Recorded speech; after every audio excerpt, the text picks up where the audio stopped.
ভারতীয় মহাকাশ গবেষণা সংস্থা ইসরোর নতুন চেয়ারম্যান এবং মহাকাশ বিভাগের সচিব হিসেবে ভি নারায়ণকে নিয়োগ করেছে কেন্দ্রীয় মন্ত্রিসভার নিয়োগ কমিটি।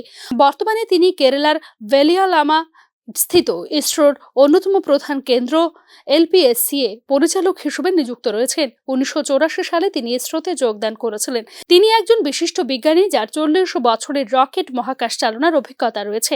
গত 5 বছরে তিনি 41টি উৎক্ষেপণ যান এবং 31টি মহাকাশ যান মিশনের জন্য 164টি তরল প্রপালশন সিস্টেম সরবরাহ করেছিলেন বলে ইসরোর তথ্য থেকে জানা যায়। আইআইটি খড়গপুর থেকে ক্রায়োজেনিক ইঞ্জিনিয়ারিং এমটেক করে প্রথম স্থান অধিকার করেন এবং অ্যারোস্পেস ইঞ্জিনিয়ারিংয়ে পিএইচডি করেন। এমটেকে প্রথম স্থান অধিকারের জন্য আইআইটি খড়গপুর থেকে রৌপ্য পদক, অ্যাস্ট্রোনটিক্যাল সোসাইটি অফ ইন্ডিয়া থেকে স্বর্ণপদক এবং রকেট সম্পর্কিত প্রযুক্তির জন্য এএসআই পুরস্কার সহ হাই এনার্জি ম্যাটেরিয়াল সোসাইটি থেকে টিম অ্যাওয়ার্ড পান। Bureau report, news now.